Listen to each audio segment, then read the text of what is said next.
ठीक है, तो भी डाउट क्लास स्टार्ट करेंगे, इसको मैं सेव कर देता हूँ।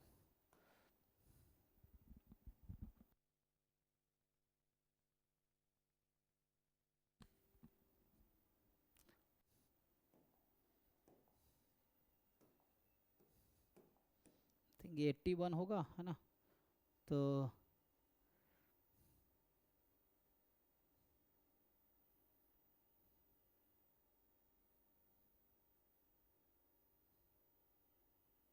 हम्म, 8590 था तो 8691।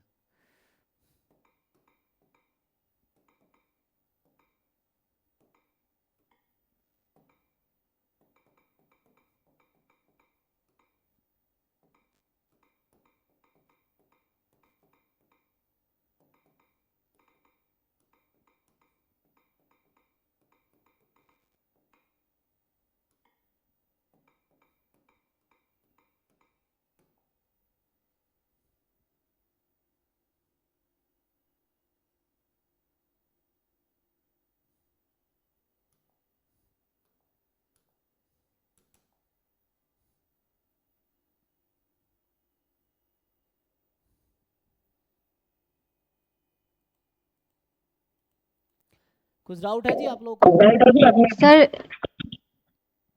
जी सर मेरा एक डाउट है सर, आपने जो लेमन सैफी थ्योरम लिखवाया था, तो फिर सर उसमें एक आपने थ्योरम लिखवाया था कि जब एक्साइज जो है IID normal mu comma sigma square को फॉलो कर रहा है, तो उसमें एक्स बार जो है U M V U E होगा म्यू का, और एस स्क्वायर जो है U M V U E होगा सिग्मा स्क्वायर का। तो आपने जो एक कंप्लीट एंड सफिशिएंट स्टैटिस्टिक इसका आया था, summation of x I and summation of x i square. तो फिर सर इसमें मेरा ये डाउट था कि मतलब जो फंक्शन हम लोग लेते हैं उसको कंप्लीट दिखाने के लिए, मतलब एक ऐसा फंक्शन लेते हैं जो अनबायस्ड हो जाए म्यू के लिए और सिग्मा स्क्वायर के लिए।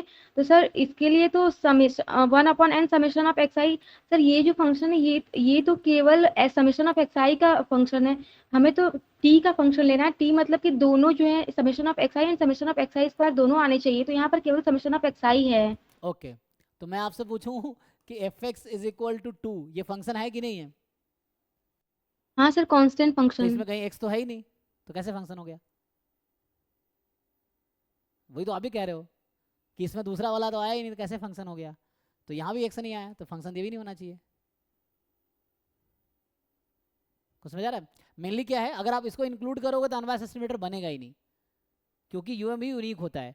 तो इसके अलावा कोई दूसरा फंक्शन, अच्छा चलो दूसरा एग्जांपल देता हूँ, जैसे F of X comma Y, ये है ना, तो ये x मान लो एक्स स्क्वायर है, ये फंक्शन एफ एक्स वाई हो सकता है कि नहीं हो सकता है?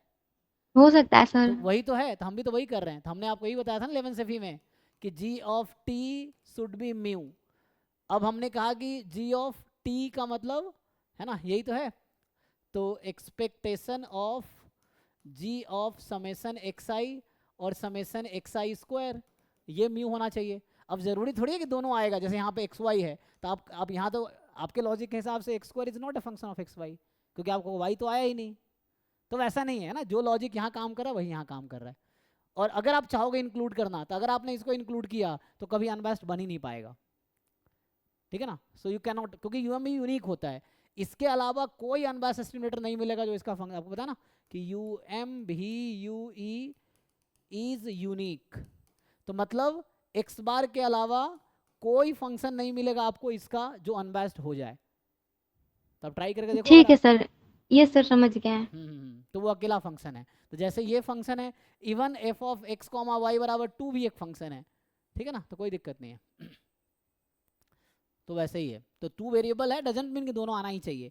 हमें अनबैस चाहिए, हाँ अनबैस, अगर इससे अनबैस नहीं बन पाता तो फिर इसको इंक्लूड करके बनाते, ऐसा है। लेकिन उसकी ज़रूरत इसलिए नहीं पड़ी क्योंकि वो आगे प्रॉब्लम क्रिएट ही करेगा, तो इसलिए हम उससे कंक्लूड ही नहीं किया, ये है।